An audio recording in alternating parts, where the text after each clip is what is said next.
Bien sûr, nous continuons à dire à Haïti, chérie, bien que le pays soit misérable.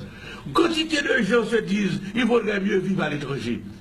Et puis cependant, on voit les gens continuer à vivre ici, on voit les gens revenir ici. Mais oui, Haïti est une patrie. Je ne cesse de le répéter. Haïti est une patrie, une authentique patrie. J'ai fait de pratiquement toutes les îles de la Caraïbe.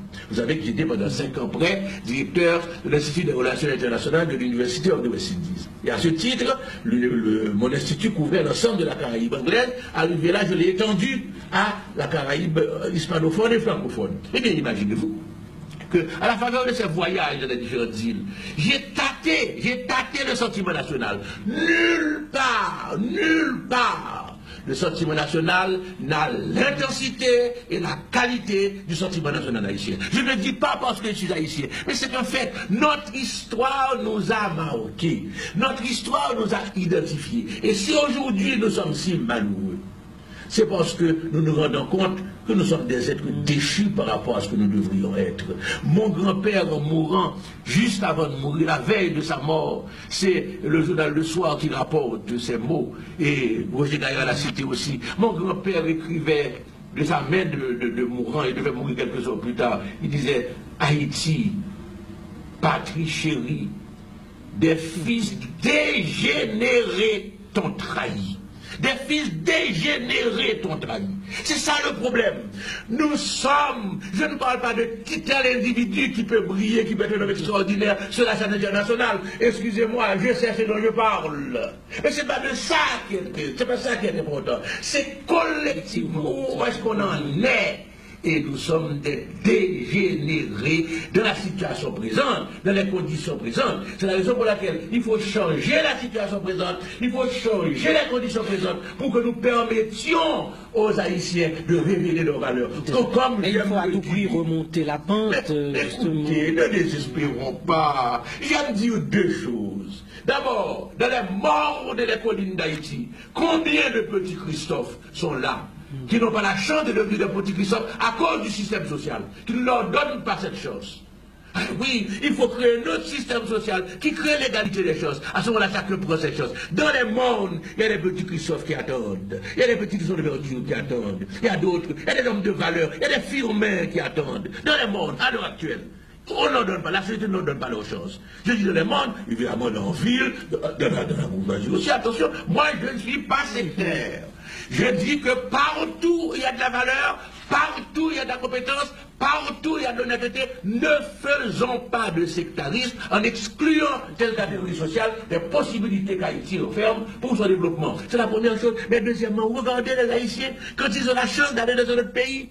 Regardez leur position, regardez ce qu'ils font, regardez des hommes qui brillent, des hommes qui sont au premier plan, des hommes qui sont de classe internationale. Ces hommes viennent de très fond du pays que nous appelons le pays profond précisément, et voilà que ces hommes occupent des places éminentes dans une société qui leur donne au moins les moyens de s'épanouir. Il faut comprendre cela. D'une part, l'existence d'hommes de valeur qui ne peuvent pas devenir des valeurs chez nous, d'autre part, l'exemple d'hommes qui allaient à l'étranger brille de classe internationale, bien entendu, mais les Haïtiens.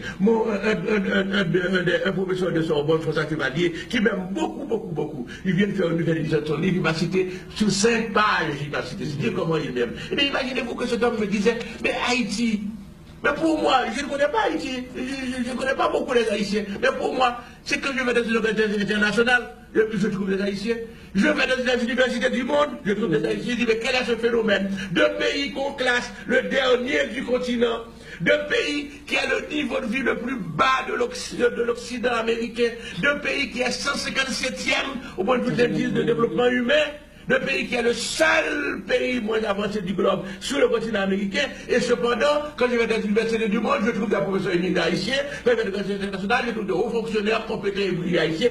Quel est ce paradoxe? Il y a un problème. Ça, c'est l'indépendance. Écoutez, c'est l'indépendance. C'est 1804. Ne crachons pas dessus.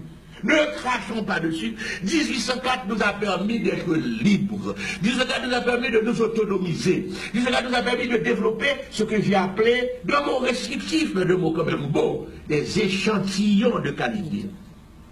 On peut reprocher au pays de s'être sacrifié pour produire des échantillons de qualité. D'abord, sacrifier tant d'hommes pour produire des échantillons de qualité. Quelques échantillons. Mais, nous avons produit des échantillons de qualité. Et ce n'est pas seulement au niveau des hommes. Je disais encore à Paris, il y a de la semaine dernière, ceci, qui a étonné l'assistance. J'ai dit, écoutez, vous réalisez pas qu'Haïti est synonyme de qualité? Tout le monde est là, petit sourire, là, quoi? Parce qu'on attendait mon développement. J'avais pas encore dit mon développement. Puis, Haïti, qualité. Tout le monde sait qu'Haïti, c'est la crasse. Comme disait l'autre, c'est la crasse. Il dit, attention. Non seulement nous avons eu des hommes de valeur, j'en ai cité quelques-uns, que les grands intellectuels du monde ont reconnus comme leur héros. Mais le café d'Haïti était considéré comme le meilleur jusqu'au début de ce siècle. On l'enseignait à l'école coloniale française, le meilleur pour bonifier les autres cafés. On citait notamment le café de Saint-Marc ou le café des Matheux. Le rhum, tout ça, madame, mais c'est pour le rhum Barbaro. Je ne suis pas l'ami des propriétaires du rhum Barbaro. Mais je constate un fait. Le rhum Barbaro est considéré par les connaisseurs comme l'un des meilleurs rhums du monde, sinon le meilleur. Maintenant, l'artisanat haïtien. Je n'ai pas encore comme budgétaire la Caraïbe. Eh bien, l'artisanat haïtien, pour indiquer la qualité de l'artisanat dans les pays de la Caraïbe, on met Made in Haïti, parce qu'on sait que c'est là que se trouve la qualité de l'artisanat. La peinture haïtienne, mondialement connue, classée parmi l'un des phénomènes de la peinture contemporaine. Comprenez bien, nous avons quand même la citadelle de Christophe, que nous appelons une des merveilles du monde. C'est une des grosses affaires, monument classé patrimoine de l'humanité par l'UNESCO. Haïti était synonyme de qualité. Et c'est pourquoi l'effondrement est si attristant. Nous étions, comme disait Edmond Paul, à cette hauteur étonnante. Et nous tombons au niveau de toutes les objections. Voilà le problème. Et certainement, nous ne pouvons pas descendre plus bas. Non. Ah, écoutez, nous le disons chaque jour. Et cependant, nous continuons à explorer les bas-fonds. Nous continuons à patauger dans les bas-fonds. Chaque jour, nous disons, ça ne peut plus aller plus bas, ça ne peut plus continuer.